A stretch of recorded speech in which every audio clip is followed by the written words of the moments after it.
बच्चों, आज हम संविधान सभा में जो मुख्य आवाज़ें उठी उसके बारे में पढ़ेंगे। इसमें पहला पॉइंट आता है संविधान सभा के प्रमुख 6 सदस्य, 6 important members of the constitute assembly. संविधान सभा के कुल सदस्यों में से 6 सदस्यों की भूमिका काफ़ी महत्वपूर्ण है। इन 6 सदस्यों में 3 कांग्रेस के सदस्य थे, पंडित जवाहरलाल नेहरू, सरदार वल्लभ भाई पटेल और डॉक्टर राजेंद्र प्रसाद।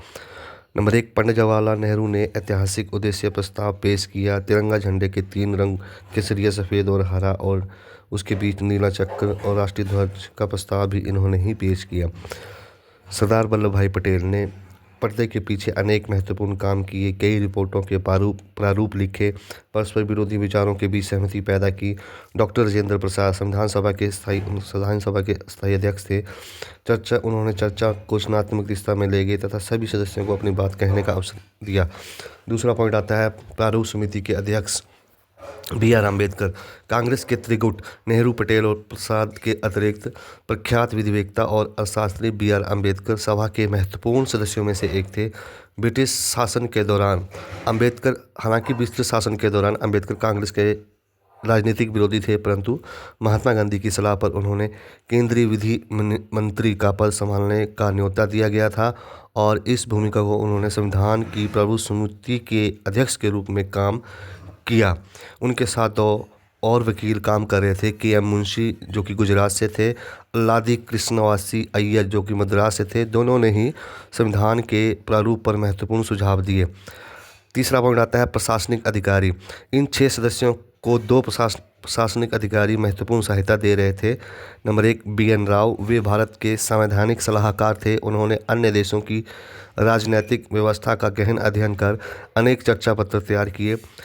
S.N. मुखर्जी जो कि मुख्य योजनाकार थे। मुखर्जी के बारे में एक बार अम्बेडकर ने कहा था कि बेहद जटिल प्रस्तावों को भी सरलतम और स्पष्टतम कानूनी रूप में प्रस्तुत करने की उनकी क्षमता का बिरला ही कोई मुकाबला कर पाएगा। अम्बेडकर के पास सभा में संविधान के प्रारूप को पारित करने का काम था। इस काम को कुल मिलाकर 3 वर्ष लगे और इस दौरान हुई चर्चाओं में के मुद्रित रिकॉर्ड 11 भारी भरकम खंडों में प्रकाशित हुए। ये एक लंबी और दिलचस्प प्रक्रिया थी। संविधान सभा के सदस्यों ने अपने विविध दृष्टिकोण बड़ी सफाई से पेश किए। उनकी प्रस्तुतियों में ही भारत के भारी स्वरूप, भारतीय भाषाओं, राष्ट्र के लिए आदर्श, राजनीतिक एवं आर्थिक व्यवस्था, नागरिकों के नैतिक मूल्य आदि के बारे में परस्पर विरोधी विचारों का पता चलता है। संविधान की 5वां पॉइंट आता है संविधान की दृष्टि, the vision of the constitution. उद्देश्य प्रस्ताव और उसकी व्याख्या।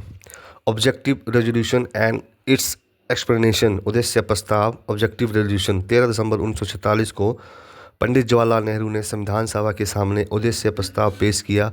यह एक ऐतिहासिक प्रस्ताव था। इसमें स्वतंत्र भारत के संविधान के मूल आदर्शों की रूपरेखा प्रस्तुत की गई है। साथ ही ऐसा फ्रेमवर्क सुझाया गया था जिसके अंतर्गत संविधान का कार्य आगे बढ़ना था। इसमें भारत को एक स्वतंत्र संप्रभु गणराज्य घोषित किया गया था। नागरिकों को न्याय, समानता व स्वतंत्रता का आश्वासन दिया गया था। ये भी वचन दिया गया था कि अल्पसंख्यकों को, पिछड़े व जनजातीय क्षेत्रों एवं दलित व अन्य पिछड़े वर्गों के लिए पर्याप्त रक्षात्मक प्रावधान किए जाएंगे। उद्देश्य को रेखांकित करते हुए नेहरू ने भारतीय प्रयोग को एक व्यापक ऐतिहासिक संदर्भ में प्रस्तुत किया था। इस अवसर पर बोलते हुए उन्होंने कहा था कि उनकी नज़र अतीत में हुए उन ऐतिहासिक प्रयोगों की ओर जा रही है जिसमें अधिकारों को एक ऐसा दस्तावेज तैयार किया गया था। नेहरू ने इस उद्देश्य प्रस्ताव के बाद एक महत्वपूर्ण भाषण दिया था। इसके बाद हम नेक्स्ट वीडियो में लोगों की इच्छाओं के बारे में पढ़ेंगे। तब तक के लिए धन्यवाद।